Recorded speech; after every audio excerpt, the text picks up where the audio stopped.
morning and welcome to this morning's Lunch and Learn webinar from the Supply Chain Sustainability School. This morning's presentation is by my colleague Helen Carter, who's a lead consultant with the school, and she's going to be talking about the due diligence that we in industry need to undertake to combat modern slavery. My name's Dave Emery from the Supply Chain School, and my colleague Rosie and I organise the Wales Leadership Group events. And many of you who had attended previous Wales Leadership Groups events will remember meeting Helen for the first time, and doubtless you will have attended her subsequent webinar where she gave out some quite frightening and dramatic statistics about the level of modern day slavery in the world today. And as a follow-up to that, and to give us some practical solutions that we need to address, she's going to talk today about what we in business need to do to make sure we're taking due diligence when we employ people and to help spot the signs of modern slavery. So without further ado, I'm sure if we were in a live environment, you would now break out into spontaneous yet generous applause, but we'll take that item as read as I introduce Helen Carter. Thanks, Helen. Thank you. I've never had applause before I started, but I'll have a go on this one. Welcome everybody to the session. Hopefully you can see all the slides on the screen okay. And as David has rightly said, we're going to cover due diligence in combating modern slavery. Just for those of you who aren't familiar with me, this is me. My background is procurement by trade. I chose that as a profession. I still don't know why, but basically over the last sort of 20 years focusing mainly on sustainable procurement, and the last sort of 6 or 7 years then starting to look specifically at things like human rights, so the S in the ESG if you like, human rights and modern slavery. So if you're familiar with the way that our webinars work, this is a webinar, it is being recorded, so we can't see or hear you unfortunately, but we do have a chat box, a Q&A box, so if you have some specific questions that you want to go through, please feel free to use that and I will keep my eye on those and address those at the end. We will distribute slides at the end of this as always, and we are recording it so you can get a link to the recording as well. And I've also asked Rosie to send a number of links that I'm going to reference today, so you won't just get the slides, you'll get links to very useful documents as well. We are going to use Menti in a moment, so if you're not familiar with that, this will be your first experience, but it's good fun. So if you can use www.menti.com, which basically you will see in the chat box, and then there'll be a code for you to enter. If you're a seasoned veteran to our webinars now, you'll know that we use Menti, so just open up your app and the code will be ready for you in there too. So what are we going to cover? Well, we'll just do a little bit of a poll on some of the statistics, a little bit of a refresher, not a huge amount, just to make sure that we're all aware of what modern slavery is. Seriously, this agenda moves so fast every day, so really just to give you some more insights into how the world is developing in this space right now.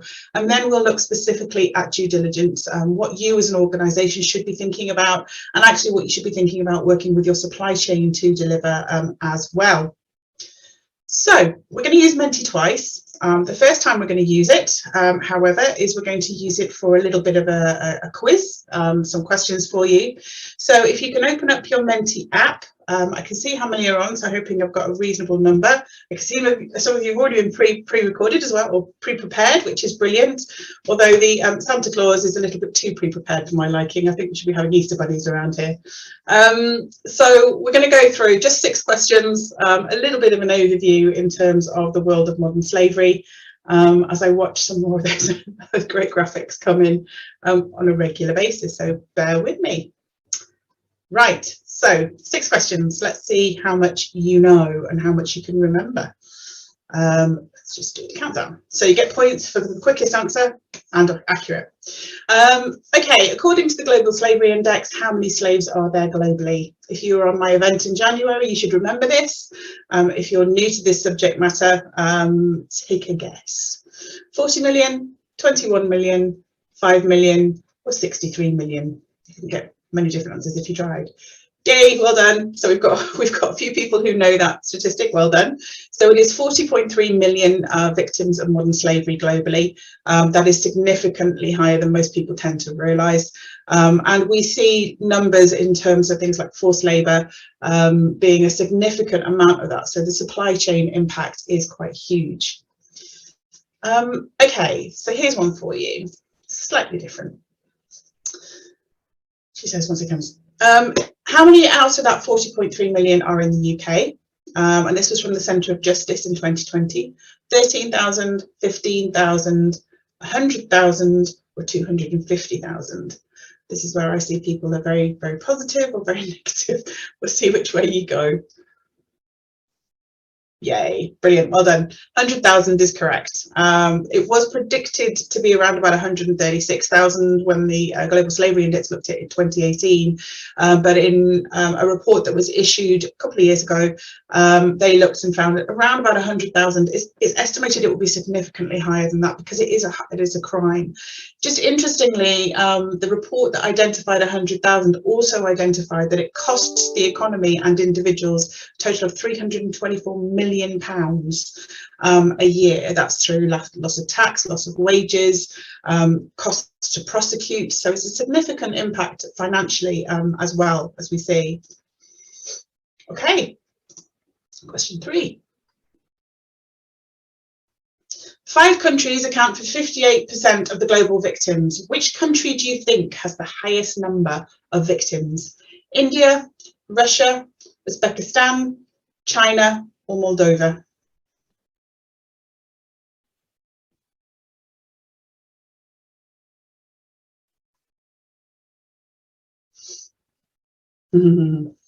Interestingly, when I did this poll on an international one recently, so if any of you have been on that one, you might know the answer to that. Russia started off. We're obviously at that very high level at the moment.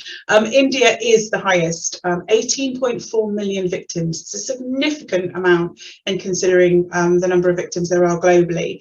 And the reason that India is also particularly difficult is because they pretty much have every single type of modern slavery crime going. So it's not just forced labour, it's organ harvesting, it's forced marriage, sexual exploitation, debt bondage. It's got the whole cacophony, if you like. Interestingly, China, where everyone tends to really focus their efforts, are only 2.1 million victims. Although, admittedly, we do know that it's very difficult to go into China and understand the true impacts. So India is the country with the biggest number in terms of figures. Question 4/6. GSI have reported on the value of risk products consumed by the G20 countries. What is the latest figure? So what's the latest value figure associated with goods imported and exported within the G20 that are linked to forced labour and modern slavery?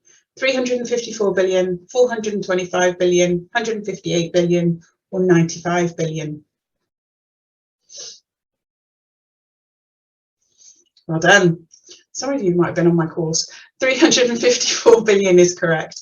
So that is around about 16 commodities that are identified. Things like coal, cattle, sand, bricks, quarry products, diamonds, rice, cotton, key products that we consume, and that's traded amongst those countries. And it's particularly interesting when we come to the due diligence bit, because a lot of the legislation is now starting to look at whether goods can actually be confiscated where forced labour is found in that supply chain. So that's potentially 354 billion worth of goods that could be confiscated if that is evidenced. So quite a significant impact.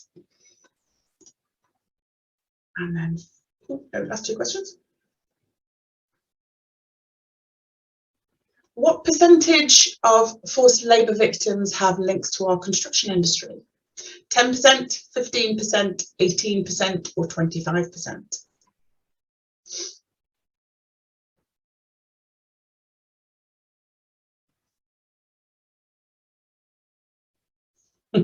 Definitely half empty group today, it's 18%. So it's about 4.2 million victims are operating currently in the construction industry. Now, as we only have 100,000 victims in the UK, obviously not a lot of those are in the UK, although construction is still considered a high-risk trade. But it is large scale building events like Qatar, where we're going to see the World Cup during December, but also in a lot of the products. So when you're thinking about modern slavery, you need to be thinking about not just on our own sites in the UK, but also embedded within our supply chain, those links later on. And that's where due diligence will push you to start thinking about this. Okay, last one. And then I will be able to do the last bit later. So which of these trades and products have been identified as high risk? Bricks, waste management, civil engineering, designers, and there's 2 that you can select.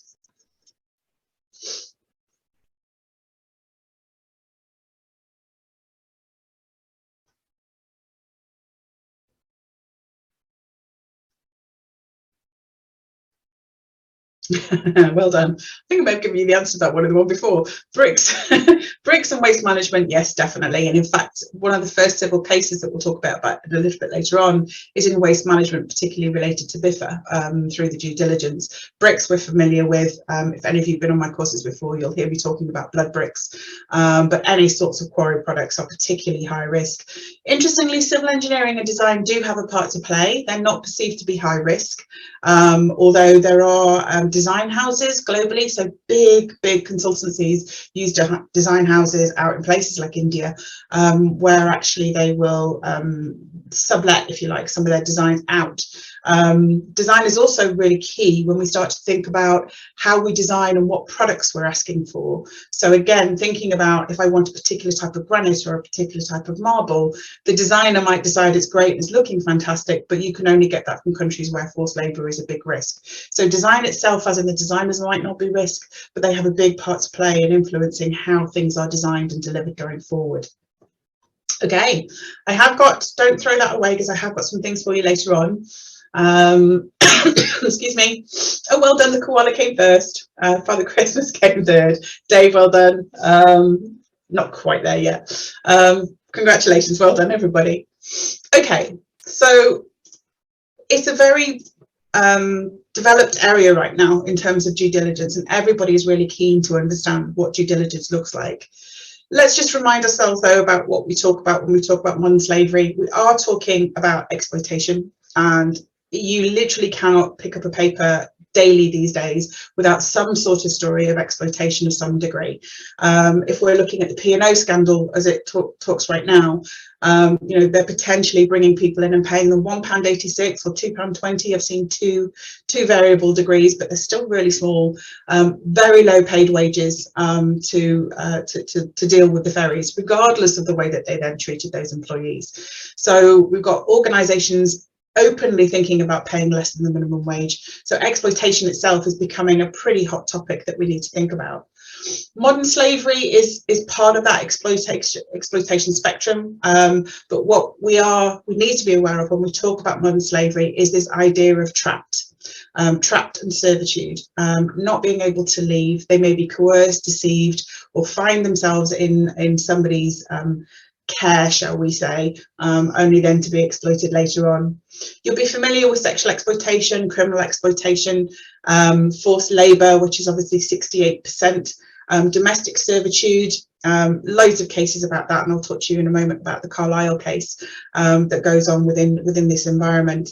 As I said, there are others like forced marriage, not arranged marriage, but forced marriage is part of modern slavery definition, and organ harvesting. And if any of you have been paying attention to world events, you'll have picked up some of the stories recently about Afghanistan and families selling organs so that they can actually get access to money, because the poverty in those areas is now so severe. Children are being sold and organs are being sold so that people can eat. So it's quite a huge range of particular crimes, not just forced labour, although that's obviously what we'll look at from an organisational perspective. So when we come to think about this, as I mentioned, exploitation is something that you might want to think about when you're putting your due diligence activity together. So not just thinking about modern slavery, but thinking about the wider exploitation issues as well that are going on. And particularly right now, our industry is desperate for talent, it's desperate for people. So we have to be thinking not just about modern slavery and a compliance tick, but also the other issues that go into maybe some of the areas like human rights, around equality and diversity, you know, working hours, payment conditions. All of these things link into the modern slavery event, and if they're accepted in one area, it's very logical that modern slavery could occur further on. As I said, the differentiation between labour exploitation and modern slavery is the fact that somebody may be exploited but not necessarily trapped, and that's how we tend to differentiate between those two. You can see stories constantly on this, and in fact, the most recent one was the heartbreaking story of Chris, who was he's a survivor now, basically found living in a shed in Carlisle. 40 years he was there. He found his way into the family when he was 16. 40 years later, 56, they found him and rescued him. I actually attended an event with City Hearts, who are a great remediation company, who talked about Chris and his rehabilitation, his support that they've had, and it's great news that he's actually got himself a job now. He's got some education, he's got counselling, he's got support, he's got a place to live.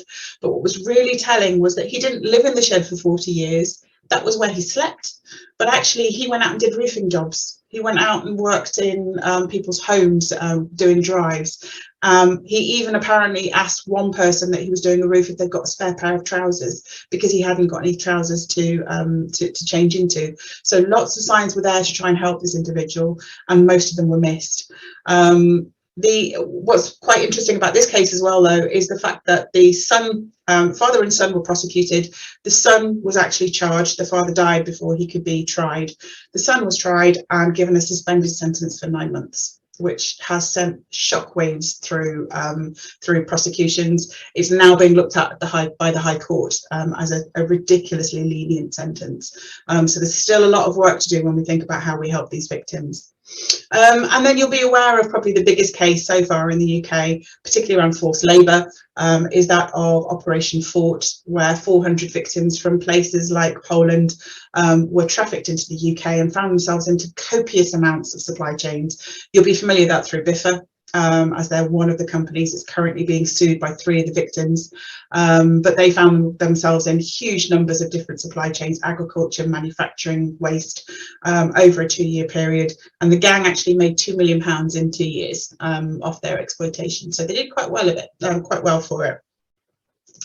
A quick shout out, and really something that you need to be thinking about from a business perspective, is obviously the current crisis that we're seeing in the Ukraine. It was reported, Theresa May even made the comment in the House of Commons that within 24 hours of refugees fleeing through the Polish border, traffickers were there, helping themselves to victims. Any children that were segregated, they're concerned that they may be disappearing. They will find themselves in either sexual exploitation positions, or they will be then used in various countries under forced labour. And whilst we are looking at Ukraine, a good case study to show you that this isn't just a European issue was obviously the issue of Syria. Within 6 months of the conflict starting in Syria, traffickers have found their way again to the refugee borders, and Marks and Spencer's found children being used in some of the shops that some of the production sites, if you like, that were making a lot of their garments, and that was within 6 months of the conflict starting in Syria. So conflict, as it happens globally, as it increases that pool of vulnerable people that find themselves suddenly being targeted by traffickers and exploiters. So if you are in the situation where you're helping refugees, make sure that they're being protected. The GLA actually released a report today, or yesterday actually, where they have said it very, very plainly that they will prosecute as much as they possibly can anybody who is exploiting any of the refugees that find their way into the UK. So again, vulnerability can lead to those issues, so be very aware of that. As we mentioned, the Modern Slavery Act is the pinnacle, if you like, but also in Wales, we do have things like the Future Generations Bill that's coming through. There's the Ethical Code of Employment. So there's lots of different types of legislation that's been out and about for a while.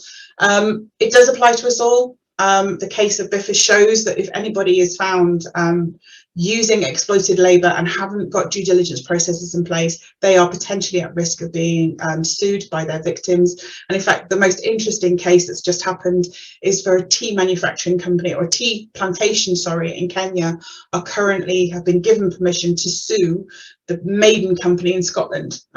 So 6 degrees of separation, they're still managing to get there. So due diligence is becoming more important than ever. We do look at the transparency requirements and we think that's it. So compliance with the Modern Slavery Act is really about sort of getting our statements out there and talking about the activity we've taken. Compliance is not really what the Act is trying to do, though. The transparency requirements, if you look at what they're looking for, the size of the business, the risks that you're addressing, the due diligence activity that you've got in place, you have to do these things to put them in the statement. So the statement is a document that basically is encouraging you to think about what activity you have in place to address this through your due diligence activity. And also then how you're looking at this on a long-term basis. What continuous activity are you doing? Continuous improvement. It's been replicated consistently now in all sorts of legislation. So if we're wanting to see a shift in this space, you've got it. Global legislation is growing significantly. Europe has actually just issued its own negotiated standpoint at the moment around exploitation, and they are following very similar to the US guidelines, which is basically if we find forced labour in any of the goods, we will have them confiscated. We will not allow you to trade. And that will apply to UK companies, even though we're not in Europe. If we're trading in Europe, we have to be aware of those requirements. It's currently being negotiated by member states at the moment, but it won't be long before that's out there. And we know that America has gone the same way with things like the Uyghurs and the solar panels. So due diligence legislation is almost global now in terms of legislation. And if you want to read something interesting, China has a human rights action plan and due diligence requirements as well. So don't always assume that just because a country has got a bad reputation, they haven't got things. I did very sadly read that one night while I was lying in bed, and you can actually see what they're committing to around this space. So if you've been on my sessions before, that should hopefully give you an up-to-date situation on where we are. But obviously we need due diligence. We need to understand what this looks like. Activity for an organisation is literally about trying to ensure that you're taking activity to address these issues. So before I give you an outline of what that looks like, let's go back to Menti. Let's congratulate Sarah again, she's there again. And hopefully I can, yes. Just some questions on what you're doing around due diligence. So just to help me with some context, how would you classify your business? Are you a micro business, like a subby or a supplier, an SME, subby and supplier, a non-SME, a main contractor, a client, or a government body? So we've got a main contractor, we've got a government body, we've got a client. Ooh, few main contractors, that's good. SME. Okay, brilliant. Okay, so you give me an idea of the size of the businesses I have on this call. There's a number of things in due diligence that you need to do. I'm just really interested in what activities you've already undertaken in your businesses. So have you got requirements? And you can select a number of these, you don't have to just pick one. Have you embedded requirements in your procurement policies? Have you risk assessed your supply chain? Have you mapped your supply chain? Have you got questions in your PQQ or your ITT? Have you done any auditing? Have you trained suppliers? Have you included it in your supplier management, assuming that you do that, because as a procurement professional I know we're not that good at it, or you haven't done anything at the moment. So let's see where you all are. Okay. Interesting. So that tells me very quickly you're pretty common at the moment then. So most organisations start off with what's my ITT question and what's my PQQ question. They might graduate a little bit then to embedding requirements in policies, which is great. Brilliant that we've got actually quite a few that have audited suppliers in this space as well, so that's really good news. So starting to understand what's happening. Interesting the training is quite so low. Interesting because I think I've done a load of training over the last 6 years, so I know it's out there, but I know a lot of organisations focus initially on training themselves and not so much about then working collaboratively with the supply chain to train them, to get them aware of what's going on. Policy direction. Okay, real good cross mix there then. Fantastic. Okay, so has any of your organisations undertaken any investigation into supply chain risks outside the UK? So I'm not talking about, you know, auditing here. Anybody looking outside the UK at this present moment in time? A big fat no at the moment, which is what I expect. Oh. That person's put yes. Can you put it into the chat and tell us what you did. Brilliant. Okay, that's not surprising. Our industry is still not quite mature yet in trying to understand what's going on externally outside the UK in this space. When we get into things like solar panels and bricks and PPE and all those sorts of products, we're still quite immature yet in terms of beyond our borders. Okay, here's a word cloud. With a half-finished question. What has been the challenge in embedding supply chain due diligence in your organisation? Sorry, that should say your organisation on there. Put me some words. Why is it easy? Why is it not easy?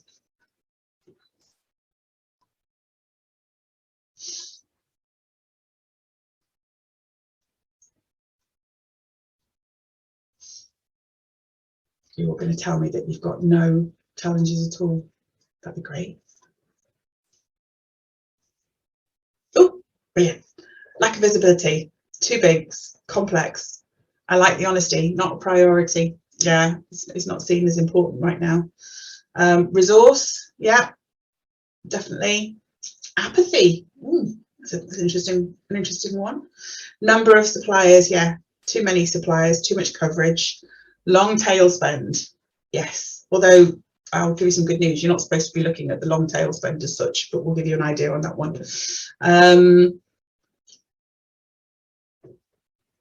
People think statement is all. Yes. Have you got a statement? I've done my due diligence, tick. Yes, I know. Definitely. Lack of knowledge, people's understanding around what's required. Okay, some interesting ones in there. Ooh, a couple more in there.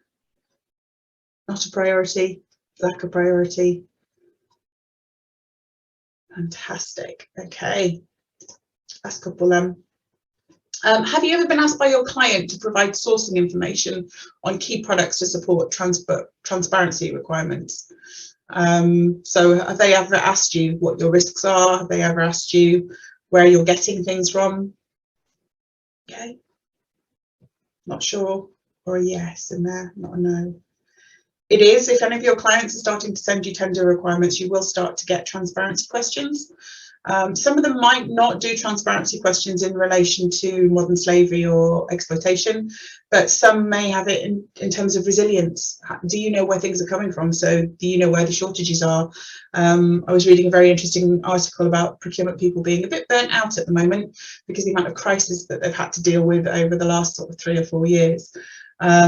So sourcing information is becoming really, really key. And it's a good time actually when you're starting to think about supply chain resilience to start thinking about piggybacking questions around ethical trading or modern slavery or exploitation. You will be starting to understand your supply chain, getting transparency, just so that you know where goods are coming from and can get them. But interesting. And then the last one. Another one, as statement isn't all, these standards aren't all, but they do help. So have you got any commitments to things like FSC, CARES, BS 6001, fair trade? This tends to be what people think is due diligence, but they are useful, but with a pinch of salt, and I'll explain why. Okay, so yes, I should imagine FSC is probably a big one for you all. BS 6001 will be another one. Fair trade is sort of a simple one that we can do for things like coffee and uniforms and cotton. But FSC, CARES and BS 6001 are useful ones. Okay, some really good insights there. Okay, so let's have a think about why due diligence is important, what we need to be thinking about. On here right now are a number of exposés. I think the latest one that I've seen literally was the beginning of this month, where the US have actually confiscated $2.5 million worth of palm oil from the ports because it was linked to forced labour. We're all aware of the Uyghur Muslims with things like solar panels. They're also embedded in cotton.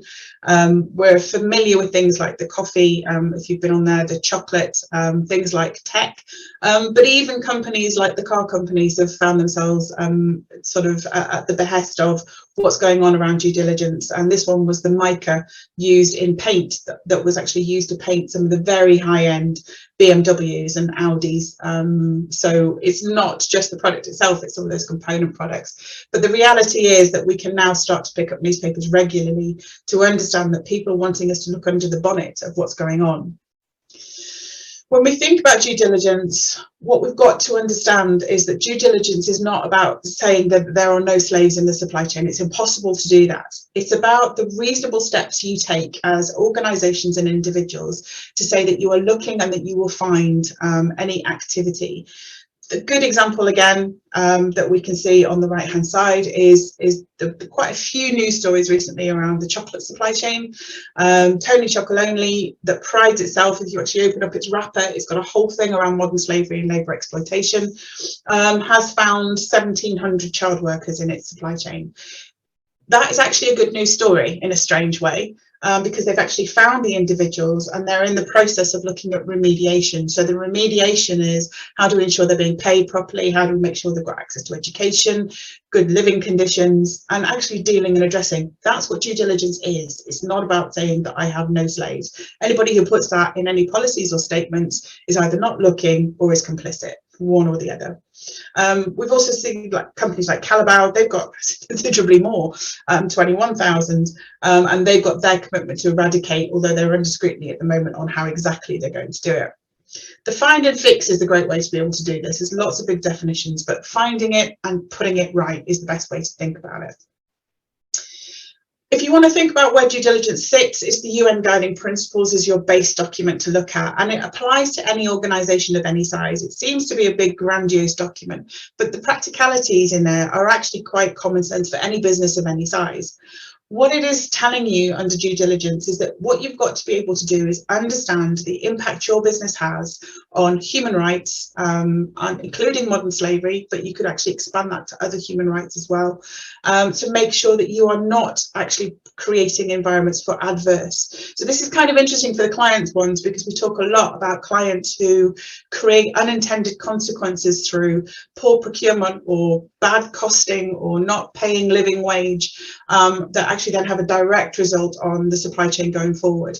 So there is a way that we have to start thinking about this.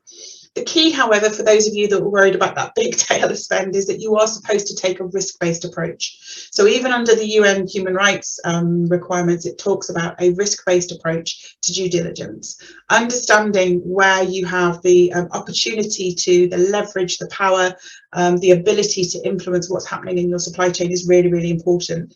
In our supply chains in construction, I've seen supply chain spends from 2,000 suppliers to 20,000 suppliers. You cannot undertake due diligence on all of that.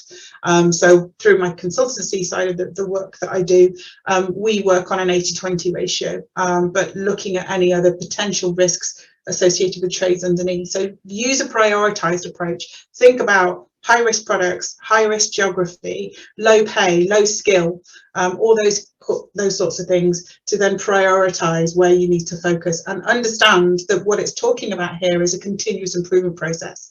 So it says it should be ongoing. You do it once, you prioritize, you find a couple of areas to have a look, you address, you move on to the next thing. So your statements, when you write them, should write themselves every year if you take that approach to addressing these issues.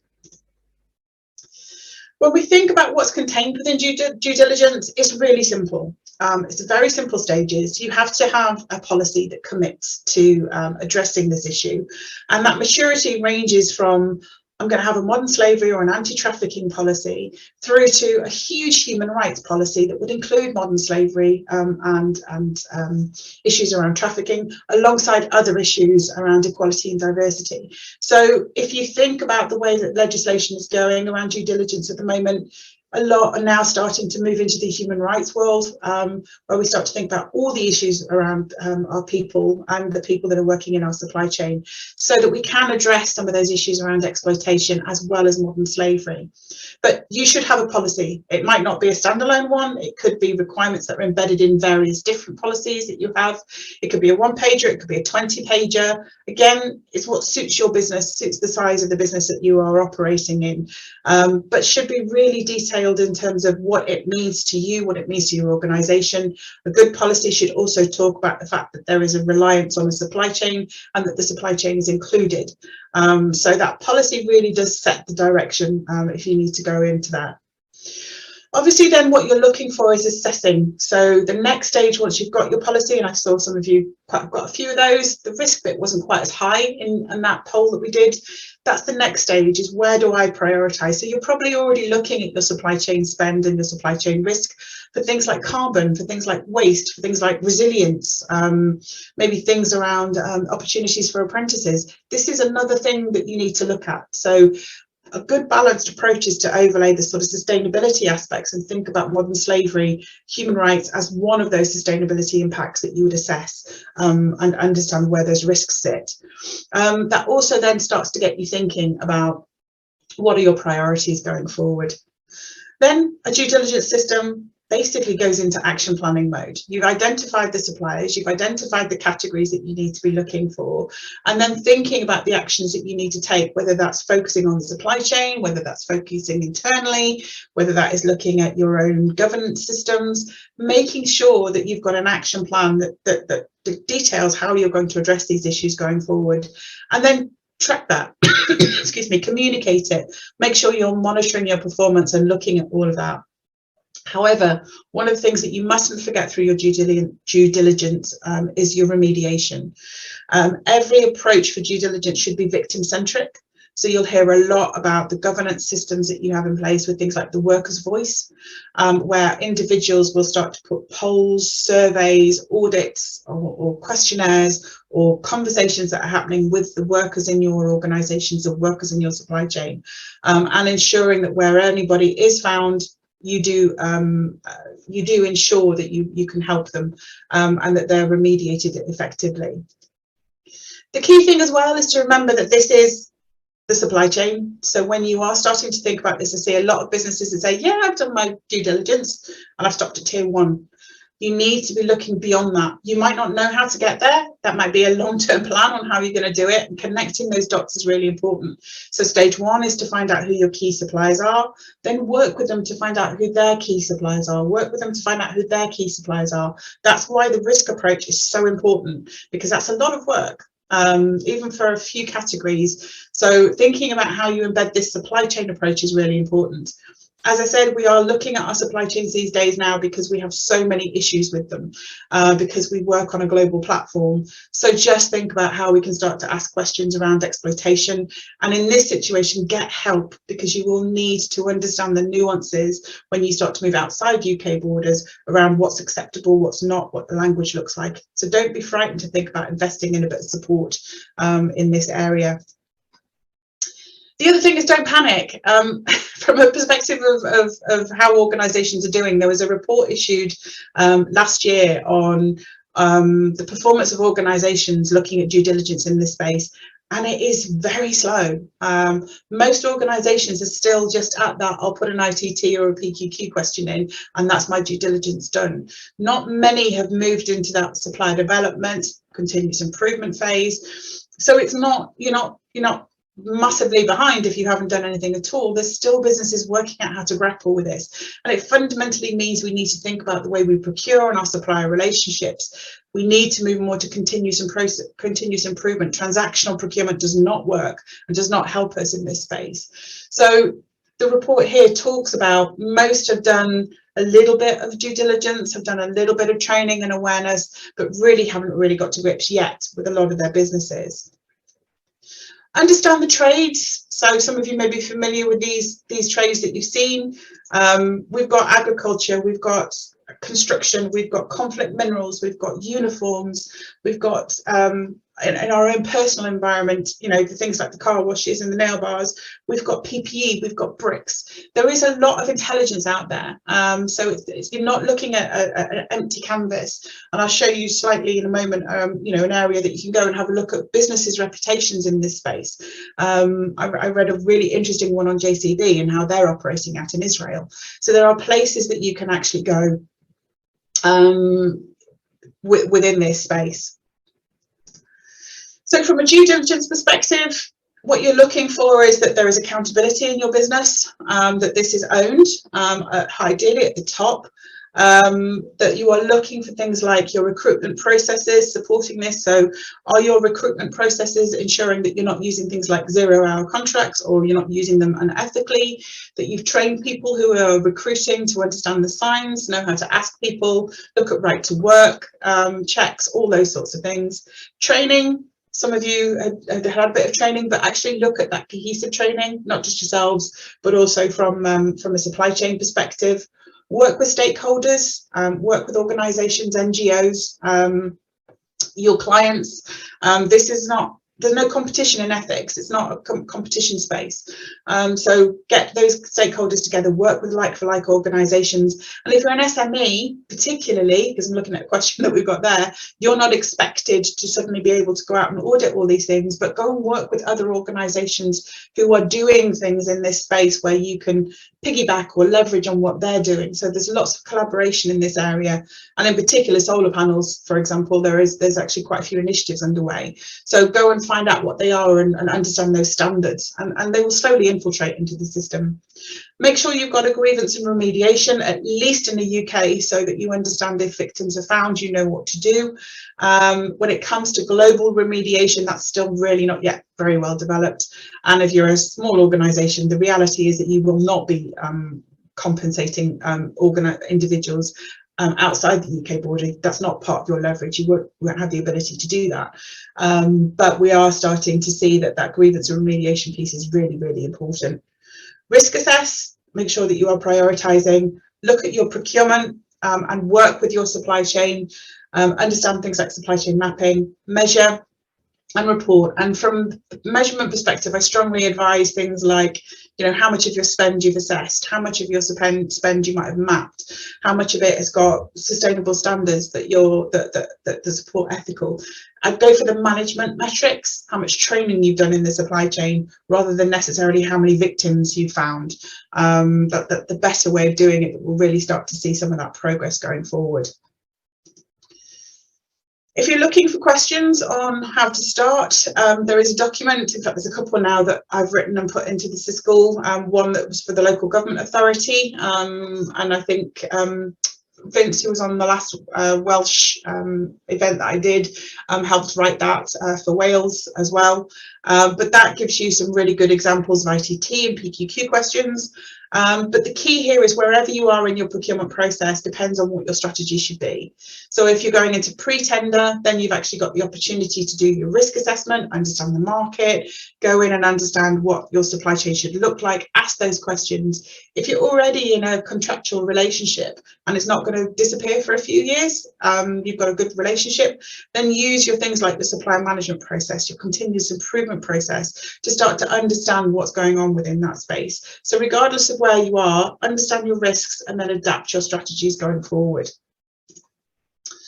We've mentioned risk assessments. There's a number of ways of doing that. So the best way to do it is to take your categories of spend and analyse those for things like low skilled, high migrant workforce, low paid, possibly things like high risk country sourcing. But don't do mapping until you've really understood where your risks are. So the difference between mapping and risks, the risk is to identify the category that's high priority for you. The mapping is then to get into the supplier and start to understand where they're sourcing those bits. Now, the reality is that mapping is not done below tier 3, tier 2. Mapping is something that should be started by a client or possibly a main contractor, and then everyone in that supply chain has a role to play in terms of providing the information. So if you're an SME at tier 3 or tier 2, it isn't about you mapping where your products and things are coming from. It's about you being able to provide the information up to your client so that they can start mapping as well and can start to understand. So it takes a real change for us in this industry to trust our clients that this information is being used ethically, and for that reasons. We've got guidance in the school. It'll be on the link emailed to you on how to do supply chain mapping, and that procurement guide I sent a link through as well, so you'll be able to download that. As I mentioned, there are lots of areas where you can use intelligence. So there are audit reports. If you use FSC, if you use BS 6001, there are audit reports that go with them. You can use that to understand what the supply chain is doing. There's a great resource called the Business and Human Rights Resource Centre, where you can actually track companies and what they're doing within this space. Use the information that's out there, but I do put the caveat that you have to use it intelligently. You know, if if something is flagged, use it as a conversation starter. Why has this happened? What do we need to do? Give me some more details behind it. You know, the web is a powerful tool, very, very useful, but it has to be used discerningly. So use a lot of the intelligence that's out there to start the conversation so that you can really get an idea of whether it's a risk to your organisation itself. Once you do this, you then start to think about how you engage with the supply chain. The biggest change for us in this industry is that we need to start thinking about procurement being a more strategic tool than necessarily just a transactional tool. So what we find within things like due diligence is that actually areas like our supplier relationship management programs, things like our performance management programs, things about strategic suppliers become so important. If we are moving from a transactional procurement perspective, we will not, and you will not, address this issue. You import risk doing that. So once you've identified where the risks are associated with any key categories, so waste management might be an area where there is a problem. We know that the industry like waste management, demolition, some of the things like dry lining, there's been instances in those industries that we need to be aware of. Those categories can be turned into something that's a bit more strategic, so that we have to maybe ask a few more questions in those areas, maybe start to look at supply development and strategic relationships in those areas. Where we've got certain things that we've risk assessed and put it as a very low, then transactional is fine. Transactional is the perfect way to do it. So you'll have T's and C's in place. You'll have requirements that are just applicable to everybody, because the risk is so low. Where you've got suppliers who are what I call an amber, there's a bit of a risk, but you're sort of doing some activity, then you might want to look at a bit more around your pre-qualification process. You'll just want to get a bit more information around what's happening in the negotiation stage, or just use normal supplier meetings. So it's a little not so close, not so collaborative in the red, but it's definitely not a compliance piece in the low risk, which is what you look for in those areas. The only way you can do effective due diligence is to create this multi-tiered approach to the way that you procure. So the risk assessment, I go back to it again, so key to ensuring that you can then create your strategies going forward. So there are certain things you can ask when you come to asking suppliers. So just to finish off in terms of due diligence, once you prioritise, there are then the things that you need to ask suppliers. We actually have a due diligence checklist. It's not a prevention checklist, but it's a due diligence checklist that can be used. In there are a series of questions or a series of areas and guidance on what you'd be looking for. So within organisations, where I showed you that due diligence sort of spectrum from accountability all the way down to supply chain, you want to see the same thing in your supply chain. You want to see the same thing with your supplier, but just have a series of common sense. If you're asking an SME, it doesn't have to be a big QMS system, but there has to just be evidence of somebody's having accountability for it. There's got to be evidence that some of the questions are being asked. There's got to be evidence of training. It might not be full full-on procedures that would be with a big company, but the response is the same. It's just proportionate to the way that the business runs. So in this checklist, there's questions around what you expect to see in a policy, what would you expect to see in training, what would you expect to see in a risk assessment profile, what would you expect to see within the procurement process, and can be used when you're getting responses back from your supply chain as a way to evaluate going forward. We've got a number of documents, so I will make sure that these are, in fact, I have made sure that all these are included with a link. So when you're thinking about your due diligence, think about your procurement activity, think about how to map. So there's a guidance document on how to do that. And as I said, there's a due diligence checklist as well that covers a lot of what we've done in the last part of this session, and gives you a good starter for 10. They're all there, they're all free. Feel free to use, and in fact, if you find any really good examples, feel free to contact me as well, in areas where we need to be doing. So before I open it up to the floor, I'm going to do one last video, something that you just need to be aware of, why businesses need to be thinking about this.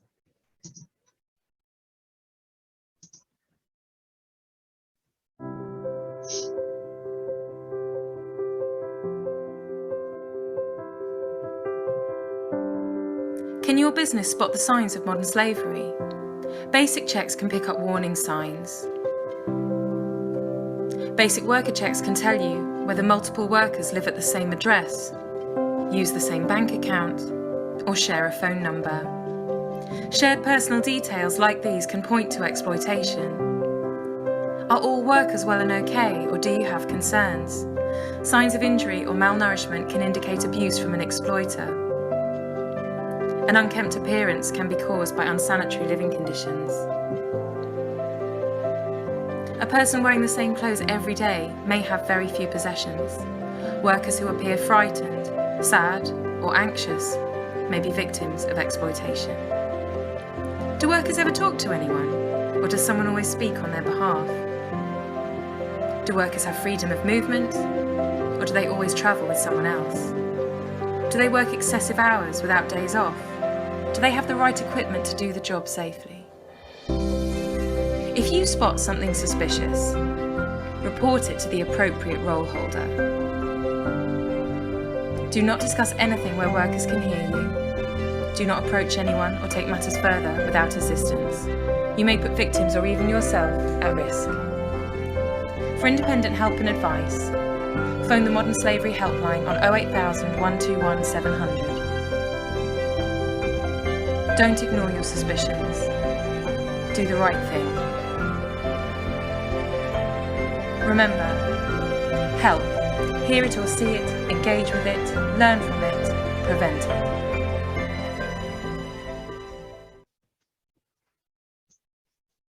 This remote. Brilliant. Okay. It's always difficult to do due diligence in an hour and give you some time to answer any questions, but hopefully that's given you a good overview of the sorts of things that you need to think about around due diligence. I think a parting shot from me, my last bit of guidance is don't rush, choose it wisely, do your risk assessment and create a long-term strategy for how you're going to go forward. If you don't have the leverage, you don't have the spend, it's not a risk you can address, but work collaboratively with your clients as well within this space. I've got one question before I hand over to Dave to say thank you to everybody. So while I answer this question, if anybody else wants to put it in the chat, please feel free to. But it says, how can an SME do this? No appetite to go to consultants about overseas suppliers for bricks or solar panels, for example. An SME shouldn't be going abroad, and in fact even the tier ones won't go abroad and the main contractors won't go abroad. What I would suggest, and again use that slowly approach, understand, familiarize yourself, look at those standards that we talked about, particularly with the solar panels at the moment. Nobody is really quite clear yet on what they need to be doing in this space, but there are organisations like Solar Energy UK who are working with European companies at the moment to understand how different markets can be found. So this is where you need to work more collaboratively with your clients. If you're looking at investing in solar panels, you may even find that some of your clients are starting to think about leveraging their own buying power and buying them for you. So you are not, as an SME, expected to go to a solar panel company in China, definitely not, or the bricks in Cambodia. But the key is just to ask questions, know where you're getting things from, so that if your supplier, your client wants to know, you can provide them with the information so that they can then do the mapping. And use schemes where you can, that are useful for a due diligence system like the ES 6001, but take some time to read the reports, take some time to understand where the strengths and weaknesses are. Don't just rely on the tick. Familiarise yourself and upskill yourself in this space. So no, if you're an SME, you are not expected to suddenly go to big weaker camps in China and try and deal with that issue. That is beyond all our control. The prioritised approach is really important. Any more questions? I don't think I have, so I shall hand over to Dave to round up. You do have one question from me, Helen, which I haven't typed, but I just wondered, in the case you cited early on about the poor soul who'd been sleeping for 40 years in a shed, and we heard about the paltry sentence of the people who'd actually performed that grotesque act. Is there an appetite for prosecutions to extend further up the supply chain? In other words, to the people who employed the man who held someone in slavery? Yeah, so I think we're seeing that. So the reality is that the prosecution at the moment tends to be on a one-to-one. The way that the courts seem to be going with that one actually is not prosecution but civil litigation. So because I liken this piece of legislation, and I did it a few years ago when this started to come out, to things like the corporate manslaughter legislation. The further you go up the supply chain, the harder it is to prove that somebody actually made the decision that impacted 3 or 4 tiers down the chain.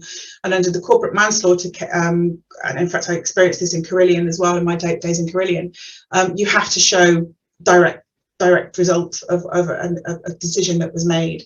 So the civil litigation seems to be the way that it's going. We have seen, as I mentioned, the one in Kenya, where there's a Kenya tea company that were growing tea, and they've been given the okay to sue a company in Scotland, and I think they're 3 or 4 tiers down the supply chain. So there's a lot of testing going on at the moment, and it seems to be the way that people have got an appetite is to look at civil prosecution rather than criminal prosecution. I accept the limitations. I do remember probably 25 years ago when the construction design and management regulations came out and made some very senior people in the company I then worked for, in theory, personally responsible, and it did bring about a culture change. Yes. Positive culture change in the company. And in fact, there was one more question. I'll have a look at in a second. Just to add to that, though, the Modern Slavery Act legislation has gone through government. There was a big calling out to make directors personally responsible exactly the same way. The government hasn't bitten that bullet just yet. They've decided to withhold that, but it's kind of interesting from a legislative position. The UK has always touted its legislation as leading. It's actually nowhere near leading anymore, because a lot of the legislation that's coming out. So it'll be interesting to see how the UK adapts that over the next few years as more of this comes through. Sure. I've got a question here about BIFA, which is kind of interesting. Okay, so the case around BIFA, Operation Fort was the biggest prosecution. 8 Romanians trafficked 400 at least victims into the UK. If you ever get to see something, I think it's Horizon, called The Hunt for Hidden Slave Gangs, do watch it. It really gives you an insight into all of this. But I challenge even the wholehearted of you to not end up with tissues and bawling your eyes out at the end of it, because it was harrowing to watch.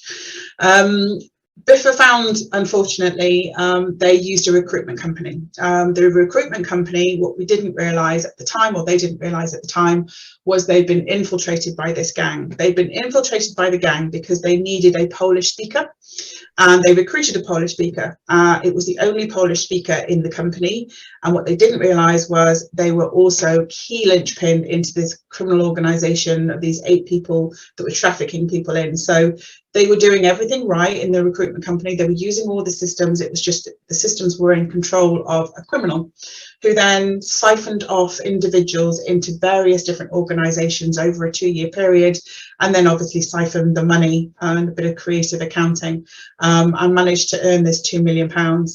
These individuals, the 3 individuals, I think, found themselves on a BIFA waste site for 2 days. So it wasn't even really a long period of time. The other thing about BIFA is they have been a signatory to Hope for Justice since the advent of the modern slavery. legislation. They have been doing due diligence. This is not an example of a company that hasn't been doing due diligence. They have been doing training.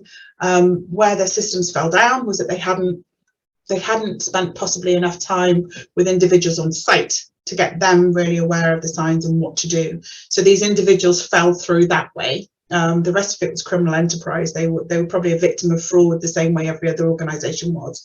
But on site, they weren't found. The signs were not spotted. It's an interesting case. It's still in court. It's still being discussed. We haven't had an advent to it yet. One of the things I will send you, or actually I can't remember what it is, but go onto the school website. There is a report by Dame Sarah Thornton, who is the Anti-Slavery Commissioner, that actually details where everything went wrong in the Biffa case, and it's got some great lessons in there for businesses to think about. So I do recommend reading that report, because it obviously talks about the weaknesses from a business perspective, but also the fact that Biffa, what the case that due diligence will happen. It'll be interesting to see the compensation payment based on the fact that they did have due diligence, but it failed. My passing comment on this is that if you have no due diligence, I think the payment would be a lot bigger than if you'd got due diligence and it just hadn't quite worked properly. But we will see this when the courts decide. Thanks, Helen. We really need to go into the final closing seconds. To the audience, Rosie's dropped a link in the chat box to a feedback form. Very important for us that we understand whether we're doing correct or otherwise. So please do give us your open and honest feedback. For me, I think this has been a rather emotional journey for the last hour. Wave of emotions, from great sadness and empathy with people to anger at how this could happen, and an emotion that I can't quite describe, but it's a sense of positivity that this is an industry that has actually got some positive steps to take, and I'm sure that if we work together on this, we can actually make a genuine difference to people's lives. It's been fascinating, Helen, and your level of expertise and knowledge in this, I know, is first class, as has been shown today. So I'm sure I speak on behalf of all the audience. I want to thank you very sincerely for a fantastic presentation, and we will draw the session to a close. Thank you to the audience for attending. Thanks, everybody. Bye.